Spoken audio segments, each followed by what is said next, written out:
Hello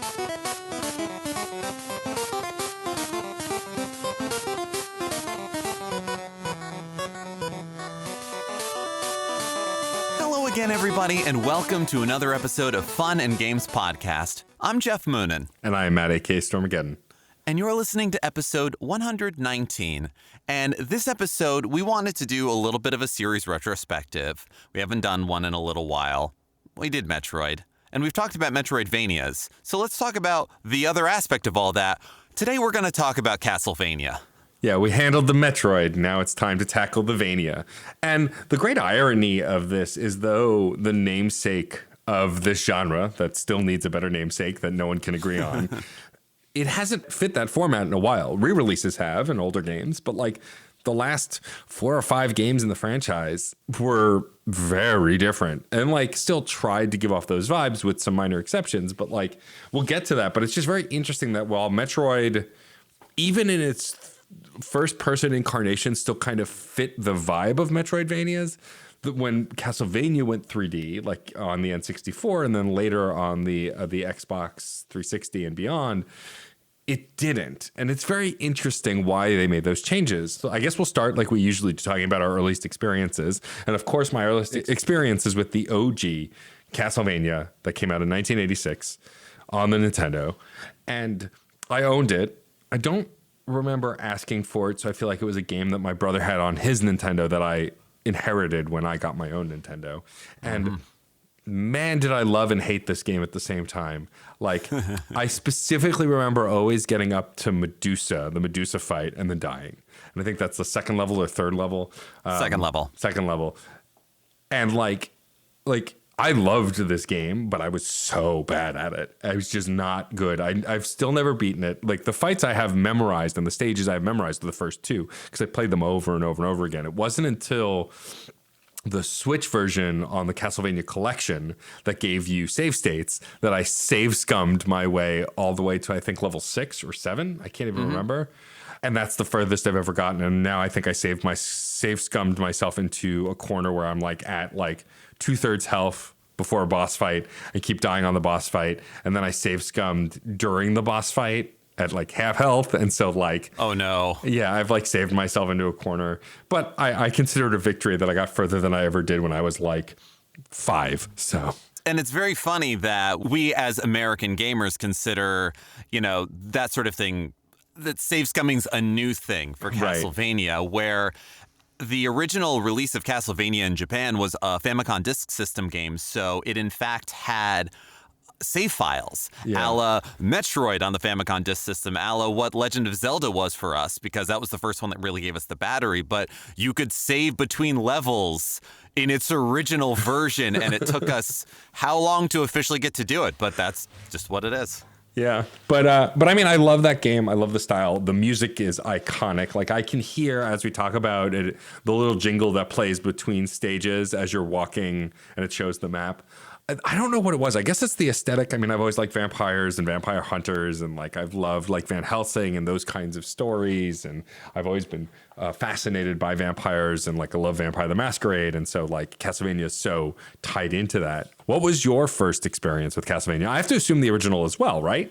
Actually, it wasn't. Wow. Okay. Yeah, I mean, I grew up with an NES, and I had a fairly sizable NES library between me and my brother, but Castlevania didn't show up there, interestingly enough. I did touch on this in my side quest episode about this game, but my first Castlevania game was Symphony of the Night. Oh, wow. Okay. And that was by complete accident. What happened was my friend Kieran had Blood Omen Legacy of Kain for the PS1. Hell yeah. Another very melodramatic vampire game. Love that game. And I love that game too. It's a little harder to go back to these days than Symphony of the Night, but if you got love for it, have at it. And that goes for me too. And my brother really likes that game, and he really wanted to rent it so that we could play it at home from Blockbuster. But he couldn't remember the name of the game. And listener, if you've never seen the covers, the PS1 covers of Blood Omen Legacy of Kain versus Castlevania Symphony of the Night, one of those really gives you better vampire vibes than the other. Yeah. And so he came back with Symphony of the Night. And what the best mistake ever. And I fell in love with that game, and I ended up getting into the classic Vanias, the NES games, on emulators. I remember playing those first, and with absolutely no nostalgia for them, I fell in love with those games. And the first Castlevania is a goddamn masterwork. I love it, and it has just enough challenge to it. It's beautifully designed. We'll talk about that more in a minute. But my first was Symphony of the Night. I got into the older Castlevanias as sort of an ongoing history project. But from there, I got into the Metroidvanias of the Game Boy Advance, of the DS, and those are some of my favorite games of all time, let alone of this series. But I sit very strongly in the Metroidvania era as where I started, as where I've delved the most while enjoying the rest of the series. Yeah, it's funny. Symphony of the Night for me, I didn't play when it came out because I didn't own a PlayStation 1. My brother did, and I would sneak into his room sometimes and use it when I rented games, which he knows now because he caught me a couple times. But we could talk about this now. Right, exactly. So I never played Symphony of the Night. Like, I think one of my best friends, Matt Karen, who I've mentioned on the show a few times, I think he had it, and I might have played it with him. But I didn't own a copy of Symphony of the Night until it came out on Xbox Live Arcade on the 360. And then I played it in its entirety. I played the Inverted Castle in its entirety, which made me want to throw the Xbox out the window. But, like, I love that game, and it's still, to me, like, the benchmark. Though I'll admit, and we'll talk about this more in a bit when we get to the re-release, but like the PS4 re-release, which is actually a PS Vita re-release, a PSP re-release, is good, but for some reason either I got worse at the game or I don't have the same patience or whatever, but like I struggled and died a lot trying to play it recently when I bought it. And I feel like, because I know the voice acting changes, our buddy Yuri is in this version, which is always great. But like, I don't know if the controls are different. They're probably not. I feel like I have a less tight grip on it. Whereas like when I went back and played Metroid Fusion, it was exactly how I remembered. And so I don't know if it's just age, time passing, liking newer Metroidvanias more or what, but I did struggle with the re-release a bit. I think the re-release of Symphony feels largely the same as the original. Okay. As somebody who does pretty regularly play Symphony of the Night, that is something that it's, if not exact, it's close enough. It felt right. I didn't die that much. Right. I feel like for me, I play these games differently, or I just don't remember Castlevania Symphony of the Night as well. But I also probably scummed a lot in that by running back to save points constantly all the time after every level up. And I definitely, in the early game on the Xbox 360 version, since, I had less games then. And so we talked about this previously, like when you have less games, you play the games you have more and more. I definitely spent several hours in the early game of Castlevania Symphony of the Night just leveling up, just so I could get through the game a little easier, like just killing waves and waves of enemies going back and forth into rooms, which you can do. But going back to the beginning, talking about the Nintendo origins, what's really interesting about Castlevania versus Metroid, which we discussed, Metroid for its official releases was on a different console every time, which is wild, right? To continue the same story that way. Castlevania wasn't like that. Castlevania had a Nintendo series that went into Super Nintendo, sort of, but like Super Castlevania is actually a retelling of one of the Castlevania games. Yes. And then it has a separate run of Castlevania Adventure and then Castlevania 2 Belmonts Revenge on the Game Boy, which are separate games, separate story as far as I know. Yes. And then it's not until we get to Rondo of Blood that they start weaving back into that Nintendo/Super Nintendo story. Rondo of Blood, Bloodlines, Dracula X, Symphony of the Night, all of these are connected to those stories. And then they build out the world from there when we get to the Game Boy Advance games and the DS games and the 3DS. Like, it's interesting to see how this world grows because the characters they bring in, the narrative kind of tends to stay together. And then when we get to the Lords of Shadow era, it tries to reboot that story, which I feel like it does okay. I have a fondness for Lords of Shadow when we get to it, that I'll explain. Well, and I think a lot of it is, and possibly some of the missteps with Lords of Shadow, is the fact that Castlevania is built on freewheeling public domain in so many ways. Dracula as a character is public domain. Bram Stoker's Dracula, the novel, is public domain. And The very first Castlevania game was largely a Hammer horror love letter. Yeah. It was a horror movie love letter. All of the bosses to the levels are classic monsters, whether mythological or movie. You have the giant bat, Medusa, Frankenstein's monster, a mummy, the freaking Grim Reaper. It's just like, here's death. Have fun, kids. That's not the final boss. You're fighting Dracula. And those have become sort of characters that show up in further games as fun homages, even within. Symphony of the Night had it. And sometimes there's small little things like that. And because it's already riffing, you can then have riffs within riffs in later Castlevania games, and that's something enjoyable. In contrast to Metroid, where you have a singular character, Samus Aran, fighting the Metroids, doing these things, having all sorts of reasons. How did she lose all of her equipment this time? Castlevania has a baked-in reason. It's like the Doctor Who reason of it's different every time. Why don't you have all of your artifacts? Well, that was another Belmont, or that was an offshoot of the clan. I'm somebody else entirely. When the villain is the same every time across centuries, you can pick it up wherever. You can go, okay, well, maybe this happened in this 50-year period or between this decade where they had kind of their own little, like, Dracula rises once a century, except when we want to make another game. You can have some fun there where, unlike other series where you sometimes go, okay, it's kind of tiresome that it's the same final boss every time. I'm thinking of Mega Man and Mega Man X right now, where it's, okay, when is it going to be Dr. Wily? Okay, when is it going to be Sigma again? This one, you're almost disappointed when it's not Dracula as the final boss. And the times where they fake you out and you're like, oh, good, it's Dracula, thank goodness. I think that's to its credit, where it never takes itself too seriously. The first game takes place in the 1600s, 1670s, I think. And there's Frankenstein's monster. Anachronisms from the word go. Yeah. And then people get mad that there's motorcycles in Castlevania 64. No, we are just throwing everything here. We're pulling from every mythology we can think of. They can show up again because it doesn't matter. Have fun with your gothic kitchen sink, kids. I know I am. Yeah, I mean, and it's funny because my strongest memories of Castlevania are the later years. Like, I definitely never owned Super Castlevania on Super Nintendo. I didn't play that until, like, the Wii and I had the Virtual Console. But, like, what's really funny is, like, so Castlevania 1 I remember, and I played a lot even though I was bad at it. Castlevania 2, I remember hating, but I didn't remember the game at all until I played it in the collection. And it was like, now I remember why. This is Zelda 2 all over again, essentially. Right. It's the same. It's a game and a franchise that diverts heavily in its second iteration, and that doesn't make it bad. It just makes it wildly different. Because they didn't have rules for sequel iteration or franchise development back then. There aren't written rules now, but NES, they definitely would veer.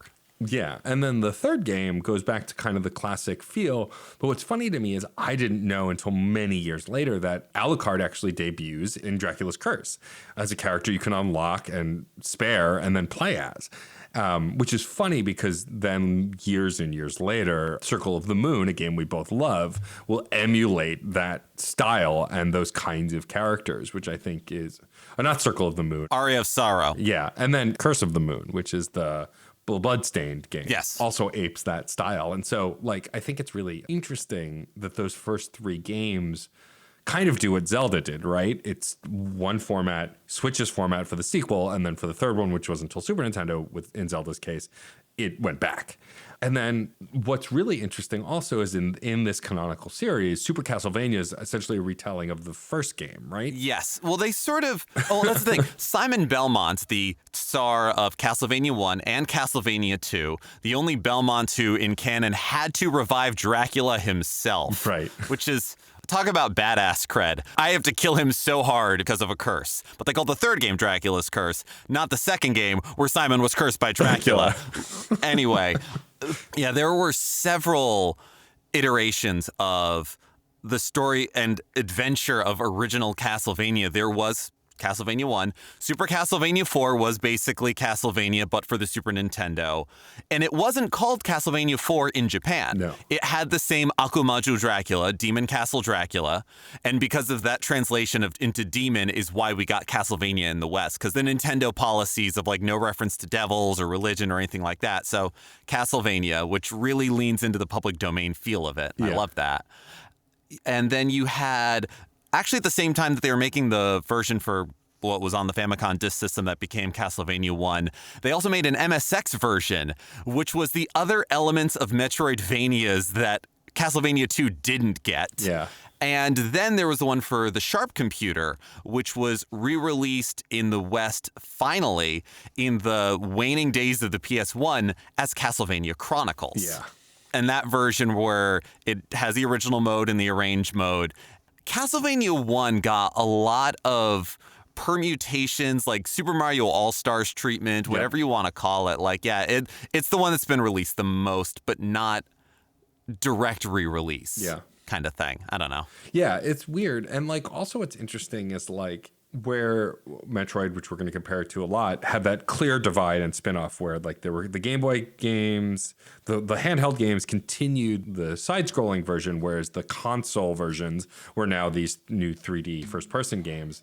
The Game Boy Advance and DS also sort of did that because Circle of the Moon, Aria of Sorrow, Portrait of Ruin, and beyond all were side-scrolling true Metroidvanias a la Symphony of the Night, whereas games like Lament of Innocence and I believe Curse of Darkness were not. They were the precursors to Lords of Shadow, these kind of 3D action games. And I remember the cover of Lament of Innocence and Curse of Darkness because I worked at GameStop at the time when those games came out.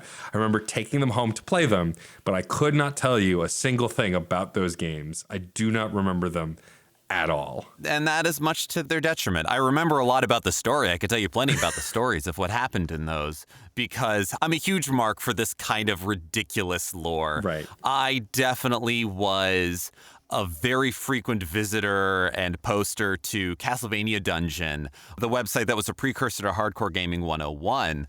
And from there, I learned so many ridiculous things of composers, of weird factoids and things like that. And so I can tell you plenty about what happened there. But yeah, unfortunately, where Symphony of the Night and the Game Boy Advance and DS trilogies of Castlevania games built and iterated and felt very much themselves, Lament of Innocence feels like so many other, I can't believe it's not Devil May God of War of that era.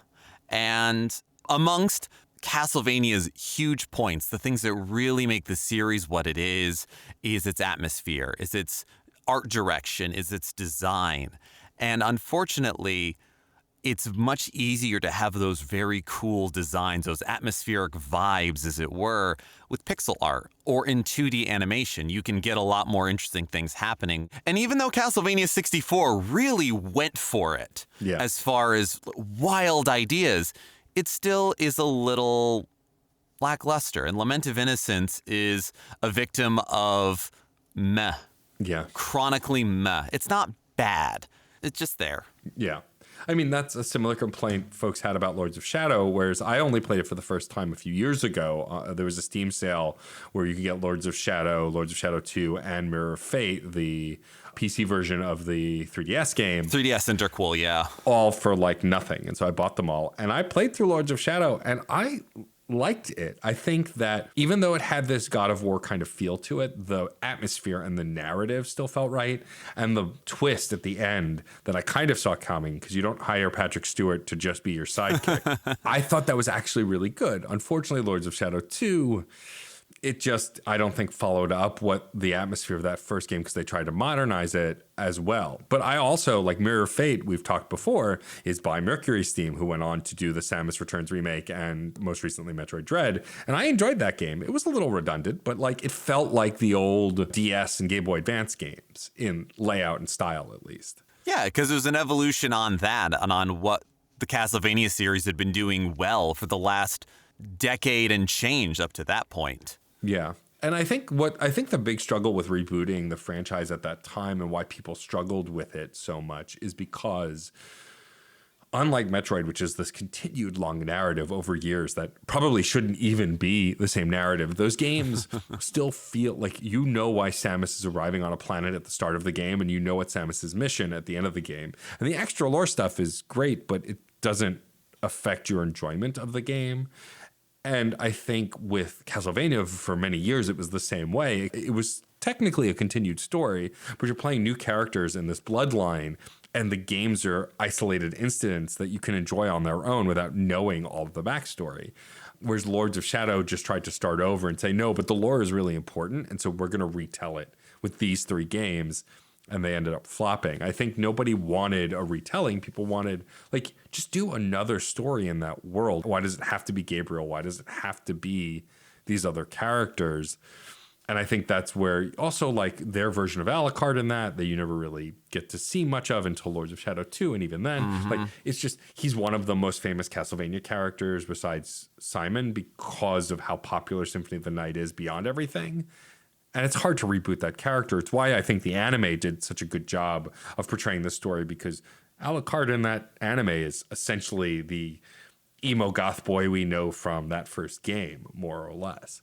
Right, even though he didn't look or seem that way in the NES version, but granted, there's a lot of details lost in the NES version, but he very clearly was not long flowing white hair with flowing motion. He was very slow in Castlevania 3, but they based him off of the Symphony of the Night portrayal, which has largely been how he's been portrayed in future Castlevania titles, no matter where they took place in the storyline.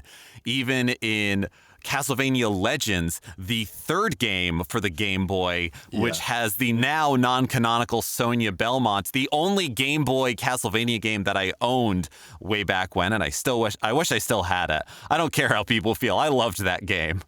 And yes, the Castlevania Netflix series, which we also talked about in a previous episode. So it's nice that we're really digging into the series now. Yeah. It did what Castlevania as a series on the whole does so well. It took bits and pieces and what works and what didn't work and just went, well, here's a new story. And Lords of Shadow tried so hard to tear down the old continuity. Castlevania Legends exists as a shining example of, if you don't like one thing, you can get rid of that. There's many centuries of Belmonts versus Draculas and Morrises and Lacards and all of the other families that you have in there, but to then go, no. And to even have, like, yeah, it's an old enough game. Let's step on spoilers here. I'm very sorry. That to make Trevor Belmont into Alucard. Yeah. That's the other thing. If the Netflix series shows us Trevor and Alucard can coexist. Snarkily, but coexist. Right. And to go, no, but I know you guys all really care about the plot, and we're really gonna... They went too hard. It's taking that storyline too seriously. There's this weird razor's edge of very gothically serious, very melodramatic about everything, but not taking itself too seriously. That's been baked into the game from the first game, where the English credits were all just puns on actors that played these movie monsters. Right. And it went from there. So Lords of Shadow tipped a little too far, and it's been hard to recover. Nor have they tried, really. Right. And also, I mean, this series famously has been killed by Konami, more or less. There has been re-releases and remasters, and then we got a mobile port that's a little different of Symphony of the Night called Grimoire of Souls, but I think you're still playing as Alucard. Like, we've made this joke on the show a lot, but Konami's only interested in pachinko machines at this point. Well, now they've announced NFTs, so there's that. Yeah, it's a bummer. Konami was one of the most ubiquitous names in video games for so long, and especially because of this series. And for it to just kind of let it go is a bummer, and I hope that another developer will take it up or someone will license the name, because I do want, like, if Mercury Steam has proved anything, they can make a good Castlevania game, even in a stinky series of games. But also, they made great Metroid games. And so I really hope that maybe they can become our new Metroidvania developer and make another Castlevania game that's either picking up where, you know, Order of Ecclesia left off, or just making a new narrative, a different Belmont. Like, you can modernize these games and have a new Belmont, but I don't think that works in 3D. I think a modernized 2D version of Castlevania would look awesome. I think it would be a really cool concept. I agree. And I think also there's been enough interesting eras of Castlevania design that has carried over into other games. The Sony PSP was a handheld that I got a little into when it was the latest Sony handheld. And I've gotten more into it as a collector, being able to like find and play games. And a completely out of left field series, come with me for a moment here, is the Prinny spin-off series from Disgaea. The PSP had 2 games. The first one called Prinny, Can I Really Be the Hero? Which both of these games you're playing as the exploding penguin lost souls of the Disgaea series. And one of the great conceits of it is you have 1,000 lives in which to finish this game. And that's your 1,000 different Prinnies. And each one just passes on like the signature scarf the character has. And when I was looking for it and looking into reviews of it, people being like it's trying to be punishingly hard, I don't like it, all these other things. I started playing it and I went, this is Castlevania. You commit to the jumps. There's just a little bit of a delay in hitting the button to the attack. You need to learn how to get that timing right. This isn't a game, and despite the very anime stylings of Disgaea, you can't just glide through this. You have to take it slowly, and you have to watch for patterns. You have to commit to these things. And I think there's room for that kind of design in the modern indie space or modern 2D design. And the Prinny, Can I Really Be the Hero is an example that pops up in my head, but I'm sure if we thought about it or if folks reminded us of things that we've glaringly omitted here, I'm sure there's plenty of modern 2D games, indie games that have that same kind of, I don't quite want to call it setup. I don't want to call it plotting. I do want to call it very deliberate action platforming design. And Metroidvanias, Koji Igarashi and Michiru Yamane, who is the composer for Castlevania Bloodlines, Symphony of the Night, Harmony of Dissonance, Aria of Sorrow, Dawn of Sorrow, Lament of Innocence, Curse of Darkness, Portrait of Ruin, Order of Ecclesia, and now the Bloodstained series. So if you want to follow a very certain kind of design aesthetic and idea, they're still making Metroidvanias, and they're still making the Castlevania style. They just have to change some of the names, but given Castlevania's origins of public domain and file the serial numbers off, I think the spirit still exists. Sure. And I liked Bloodstain. I unfortunately hit a wall with it and didn't finish it. And I still think that Curse of the Moon is the better game, the free add-on game, not free, but the thing they made in addition as a Kickstarter bonus. The stretch goal. And I was disappointed by Curse of the Moon 2 because I think they just tried to throw too much into it. I liked how the first Curse of the Moon felt like Castlevania 1, but with some bumpers on it so you could survive. But that said, I still love that we're getting games like that. I think that ultimately Castlevania is one of those series that I will always love, even though I dip in and out of. I've not played every Castlevania game by a long shot. I've played most of them, but I've definitely not finished all of them. And I think the reason I love the franchise is because of games like Symphony of the Night, Circle of the Moon, Aria of Sorrow, the DS games, Order of Ecclesia, because they took what I originally loved about Symphony of the Night and just built on it. And so any game that comes out of that kind of era or spin-off is going to hold my attention. A game that we've mentioned, I think, on the show before that comes out shortly after this airs is a game called Infernax, which I played at PAX East back before the world went to hell.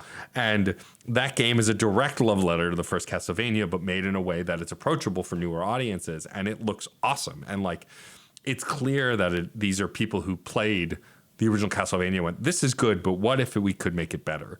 And it's really exciting that we're going to get a game in 2022 like that. It's going to be out on Valentine's Day. And so that's a game I'm going to buy on Switch because it's very much a game made for Switch. But I'm excited that people are still taking their own spin on it. There's no arguing that Hollow Knight exists because of Castlevania. From aesthetic to initial game style, even though it's more like Souls game and difficulty, its whole vibe is absolutely akin to a Castlevania style game. And I think that, like we said in our Metroid episode, there will always be more games in this style. But what I think that I miss so specifically about Castlevania Symphony of the Night and games of that ilk is the RPG elements that they rolled into it. Because Metroid never had RPG elements. It was get the thing, find the pathway, explore the world.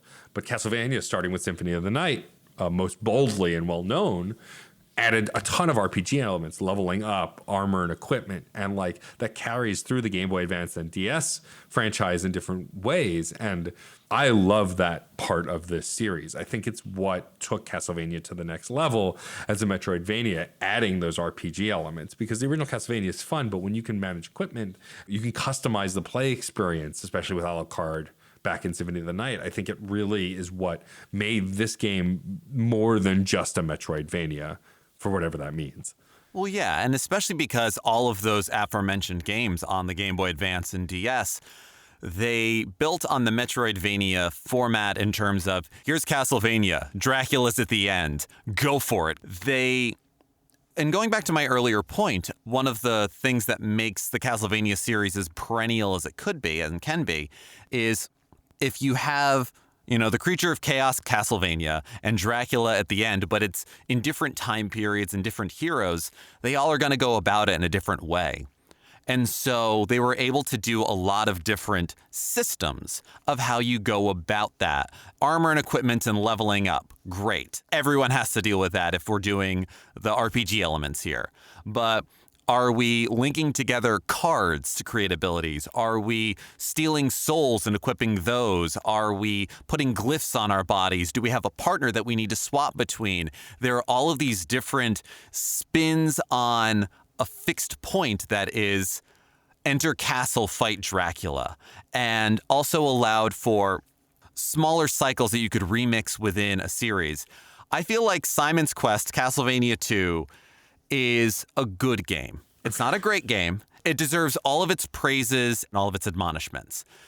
And much the same way that I feel Zelda 2 is a good game that deserves the same, it deserves to be iterated upon. And future Castlevania games did that. Most notably, Order of Ecclesia feels very much like what a good Castlevania 2 could be, where you're kind of going from location to location and you're going to towns and you're talking to villagers, but they made it a central village. Right. And they didn't make it a day or night cycle, which nobody ever pointed out to me that you actually can look at the clock when you pause the game. Yeah. Because I didn't have an instruction manual for this. I was playing this on emulators and people being like, it seems so random. I'm like, yeah, it is so random.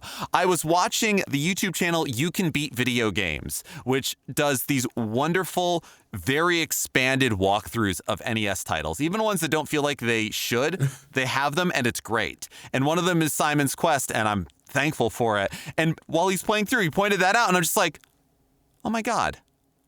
I'd like pause, unpause. I'm playing it on the Anniversary Collection on my PS4. Oh my God, why has no one has said a damn thing about this? I'm sure someone has, and I just never heard them. But I've heard a lot of people spill a lot of ink about Castlevania 2 Simon's Quest. So it's frankly a little surprising to me. And I've also heard, and I'm very excited about Infernax as well. Yeah. I have my limited run copy ordered. It will arrive when it arrives, and I'm looking forward to tearing into it.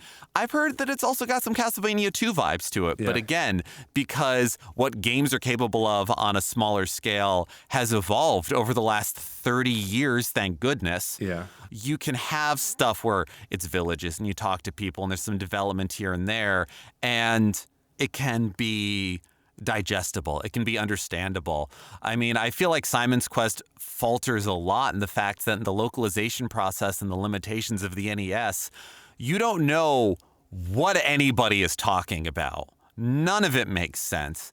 Having a guide means I can enjoy the gameplay, and the gameplay loop is still good. It's trying to decipher what everybody's doing is terrible. And again, to their detriment. Yeah. It's interesting also with this franchise, especially during the era of PlayStation versus N64, which obviously games that were on the PlayStation were very rarely on the N64. There were some that were ported and shifted, like your Resident Evil 2s and things like that. But for the most part, if you did a franchise on both systems, you made very different games. And what's wild to me is that Castlevania 64 and Castlevania Legacy of Darkness came out in the same year, and we wonder why they're not great. And what's even worse is like I said, I didn't own Symphony of the Night until it was ported to the Xbox 360, which was much later on the live arcade.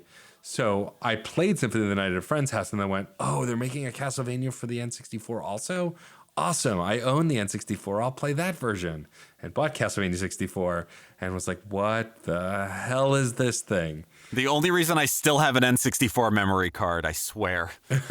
And it's like, they're not bad games. They're not great either. I think the problem is Castlevania's legacy Of darkness. Yeah, it's so overwhelming and looming. It's why I think Lords of Shadow 1 also still gets such a fair shake, because it's a decent game. And also, as someone who notoriously doesn't really like the God of War series, though I have enjoyed what I've played of the newest iteration of God of War, like, I was like, this is God of War, but good, because I like the chain whip. I love the Castlevania lore. And I was interested to see a rebooted one because I wasn't super versed in the lore. Like, I knew the basics, but like, I was curious to see the changes. Again, the narrative aside is not the problem in the second game, but like, I think that what happens with this series versus the Metroid series, because there are just less entries, is there have been so many entries of this game, some back-to-back years for many, many years, that people got spoiled. And so when they started to diverge or try something different due to sales or whatever other illogical reason Konami changed things up, people reacted way more harshly. I mean, it's not unlike Federation Force for Metroid and like those spin-off games that people are like, what the hell is this crap? But these are all considered, like, none of these are spin-offs. Even the ones that are on Game Boy and other things, they all considered like part of the greater franchise. And I ideally would love a new Castlevania that goes back to its roots, but I also don't even know what that looks like anymore, right? Like, we all want to replay Symphony of the Night. We all want, like, we just got the Game Boy Advance collection on the Switch, which I have played some of and I love, and remembered though, oh no, it's the DS games I really loved once I started playing them, which is fine. We'll get one of those eventually, I'm sure. I hope so. We all had hoped that Bloodstained would be the Symphony of the Night sequel we've always wanted, and it wasn't. It's a good game, but it's different, and that's fine. You have to be, especially when you're the creator of Symphony of the Night, but you can't make Symphony of the Night. You have to change it. And I think the stuff with Gable and like the stuff with Miriam is all really interesting, and the way that story evolves is really interesting. I just think that I don't know, as a Castlevania fan, what I want from Castlevania anymore, because I think I'm going to be able to find it in other places in a different way than, like, nobody's making Metroid games except the people making Metroid games, if that makes any sense. It does. It does. And it's also easy to forget that the classic Vanias, while venerated now, were not fantastic sellers. They did sell. They did do well. It's not like they were obscure or anything, but I mean, consider, I grew up, I never had any of the Castlevania games till Symphony. And out of the trilogy, the first Castlevania sold the best. The second and the third ones were kind of a little bit of a dip going on, and that's one of the reasons why its creator was no longer attached to it.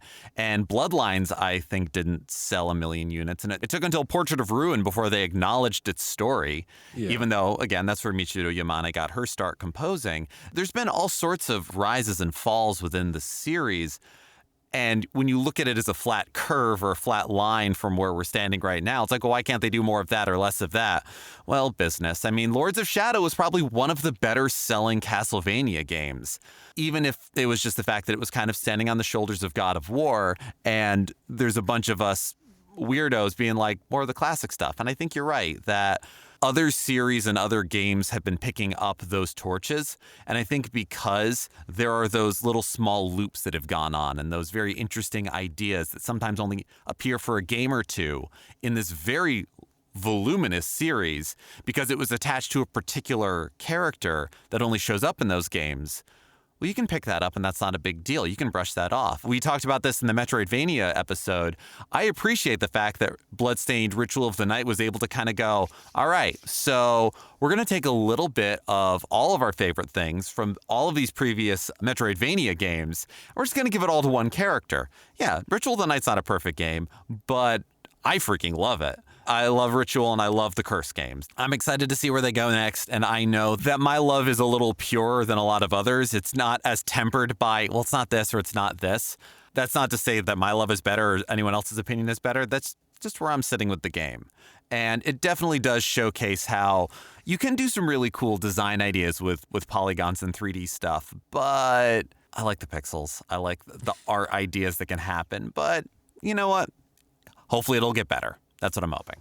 Yeah, I think also part of it is again, there's just such a sheer glut of these games compared to Metroid, which is the other precursor of this genre, which just had less games. But also, this time last year, because I didn't follow any of the earlier Dread news before it became announced, I didn't know Dread was even in process at any point. Like, I had no idea that was a game that was going to exist. And then October of last year, my heart grew 3 times in size that day as I found out a sequel to one of my favorite Metroid games, one of my favorite games of all time, was getting a direct sequel. And so, like, this time next year, we could have a new Castlevania game. It's hard to know. But I'm curious what you do with this series now, because you're right. I think Bloodstained, for better or worse, is the sequel that original creator decided he could make with the tools he had. Mm-hmm. And like for me, again, a lot of my love lost with that game is how poorly it ran on the Switch until it got its updates. I haven't revisited it since, and I never finished it because I got the bad ending where you confront a Gable right away, and you kill him and then like the world ends. And I'm like, what the hell happened? Because they don't tell you, like, you can just do it and then you get this bad ending and a game over. And I'm like, well, that sucks, because you have to find more stuff. It's just not as clear cut as other modern games are, which is part of this way of storytelling, which is fine. I just bounced off it. But like, part of me wants to revisit these old games. Part of me can't be bothered to revisit these old games. Like, I want something new. But again, whereas with other games, like, I can point to Metroid Dread now and go, I just want more of that. Give me 4 more of those. That's fine. I'll take them. Castlevania, it's harder because, again, I like Lords of Shadow. I love the DS and Game Boy Advance games. And I love Symphony of the Night. And those are all different games. And so it's why I'm excited for the aforementioned Infernax, because it feels like it's going back to the roots of Castlevania in a way that not even Bloodstained did, even though Curse of the Moon sort of did. And so I'm curious to see how that works. I guess before we wrap up, we should talk about our favorite Castlevania games. And I feel like you and I are going to be in the same place. I feel like we're both Symphony of the Night stands true and true, but I also have a feeling you're going to throw a curveball and pick one of the DS games. I mean, you're right on both counts. I feel like, well, because Symphony of the Night is the one that I have played the most. Right. Easily the most. I've got all of the trophies on Requiem just because I could. I've got several files that are years old, probably decades old at this point, on memory cards. Yeah, I went from not knowing what the hell I was doing when we rented it from Blockbuster, knowing I wasn't done with the game because I saw areas on the back that I had never seen, even though I'd reached the ending and I knew there was more. I didn't have to go on to Game Sages or Game Facts or any of that. I knew there was more, but I've definitely found more. I've got a file on there that is where I'm glitching through the walls in order to get more map percentage. Castlevania Beyond Walls, which is a website I have not checked in forever. Last I checked had well over 300% map completion if you know how to glitch the game. I have been breaking and leveling things up. I remember annoying friends and doing this just to annoy them by leveling up familiars with the TV off because I just had a pattern going in what I was playing, and they'd periodically turn on the TV and I hadn't lost it. And I'm just like, I'm leveling it up. What level's it at now? It's at 98. Great, time to switch it. I've put so much time and love into Symphony of the Night that even though there are aspects of other Castlevania games that I love more or feel they were done better, it's the same thing as probably my favorite Final Fantasy is 7 because I know it too well. But Order of Ecclesia is an absolutely fantastic Castlevania game that did not get the love it deserved. It's gotten love, but it deserves more. Portrait of Ruin just appeals to me on so many stupid levels. It's got special weapons to grind. It's got ridiculous character interaction. It's got quests. I mean, Order of Ecclesia does too, and Ritual kind of picked that up. The Sorrow series is fantastic. Dawn of Sorrow, I remember before getting a Nintendo DS, watching the game trailers for it over and over. And I don't really watch game trailers anymore. I'm not a huge game trailer guy. I never was. Yeah. But Dawn of Sorrow, oh my God. Like, I didn't get the GBA Castlevania games until after the DS was a thing. Yeah. My copy of Aria of Sorrow, like, the label is a mess and it works half the time, but I got it used, and the Sorrow duology is just incredible top to bottom, what it allows you to do. Julius mode is so satisfying on both games.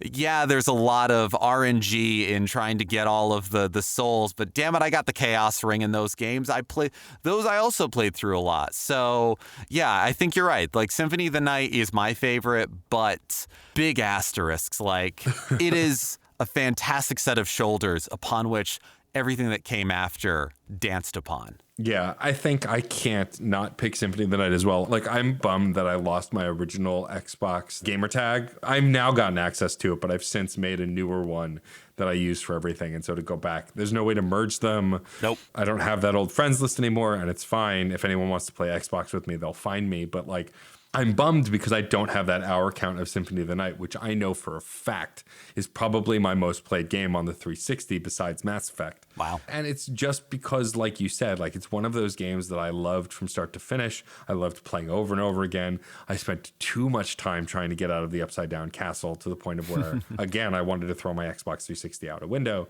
But like, it's just, I think it was the stepping stone that perfected the franchise in a way that I didn't even know I needed. And you're absolutely right. Those GBA and DS games are some of the best Castlevania games ever made. But in a similar way that, you know, we struggled between Super Metroid and Fusion. And for me, I ultimately caved that Fusion is just a better Super Metroid for me, gameplay wise. A lot of folks I know don't like Fusion because it's much more linear. I think with Symphony of the Night, it's apples and oranges too. It's the game you played the most because that whole run of games are very similar with minor differences in style and equipment and other things. But Symphony of the Night is simply the one I put the most time in. And so it's hard to not choose that. Like, I have an honorable mention for Castlevania 64 just because I played it so much, even though it was not a great game. It's still fun. God, it's fun. But it's still fun. But yeah, I think Symphony of the Night for me just...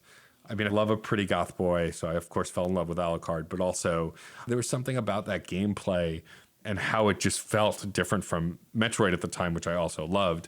And again, the story, it's like the first Castlevania that had voice acting and like cheesy writing and actual narrative broadly told in a way that other games had not told it. And to be fair, the first Western release that had all of those things. And there was that great feeling of mysteries in Symphony of the Night that I don't think any other game could get to. And it wasn't by design, because Symphony of the Night, Nocturne in the Moonlight, however you want to look at it, is a continuation very directly of Rondo of Blood, Dracula X, which had a very abridged US release on the SNES. But Rondo of Blood is considered the high watermark of Classicvanias because it has that same level of punishing but fair, cool branching path, wild ideas. And in its original PC Engine release had anime cutscenes and voice acting, which you kind of get in re-releases that happen, and it's why it's released with Requiem.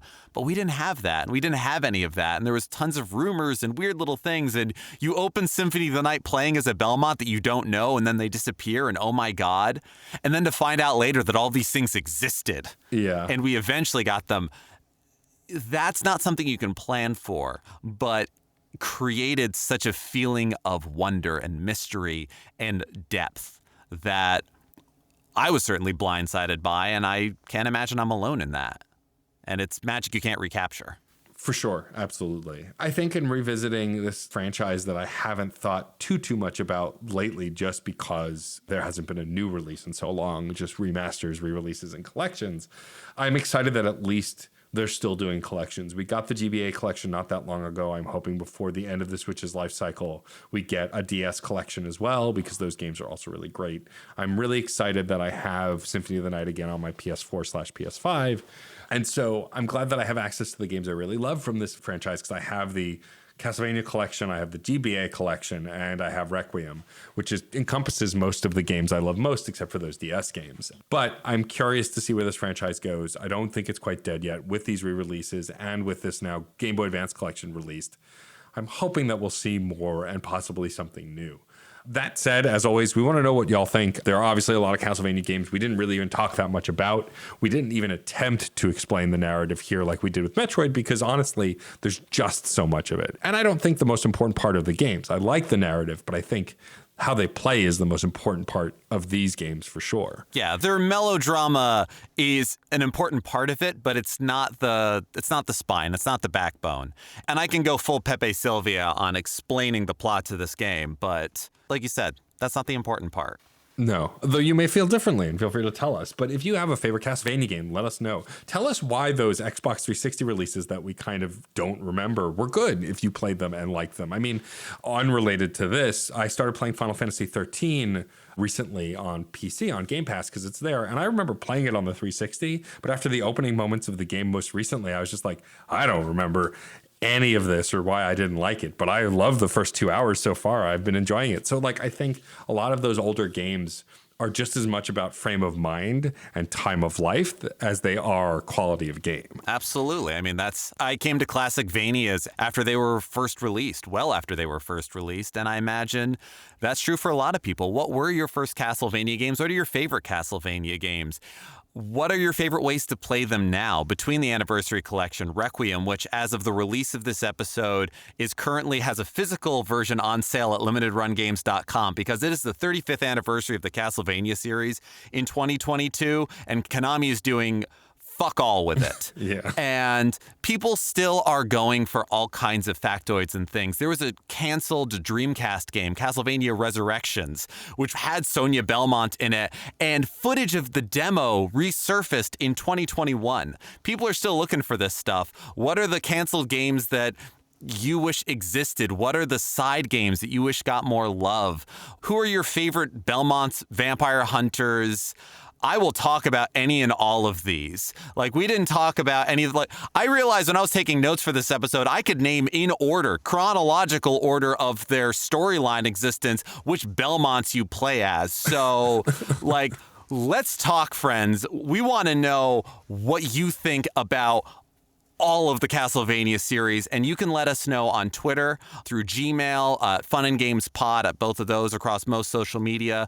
You can go to certainpov.com and check out this and so many other fantastic shows, and there's a permanent link to our Discord server where we talk about games and so many other things and the games that we've played and beaten. And we haven't gotten into a good Castlevania lore off or favorite games or anything like that, but maybe you can help change that. You can also find Geoff and I on Twitter as well. I am DJ_Stormageddon, and he is Geoff Makes Noise. You can also rate and review us on your podcast platform of choice. You can now rate on Spotify. All you have to do is listen to the first 30 seconds. So even if it's not your platform of choice, a rating and review would still help us a lot. Of course, also on Apple Podcasts. All of this helps us to get more featured, help people find the show and join in the conversation. We got the results of our Twitter poll. It's not a hard line of what we're going to do, but it gives us an idea of the kinds of episodes to prioritize throughout the year. We're still going to do a swath of different kinds of episodes, but because y'all wanted more retrospectives of franchises, you can expect to see more of those this year. We're going to try and time some of them out to new releases just for the synergy of it all. We're excited to kind of continue to grow this show and evolve it in a way that works for not only us, but you, the listeners, as this show doesn't exist without you. Absolutely. And yeah, we are trying to create those bits of synergy because we like getting excited about these games and we like when you're excited about them, and trying to get that bit of timing. We can all meet in the middle and we keep this conversation going because it is a conversation. Thank you for being a part of it. I'm Jeff Moonen. And I'm Matt, a.k.a. Stormageddon. And happy gaming.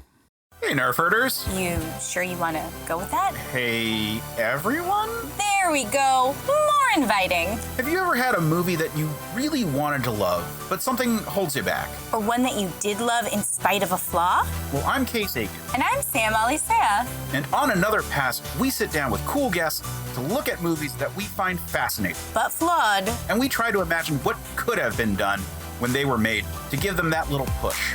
We're not experts. We just believe in criticism. Constructive criticism. Sure.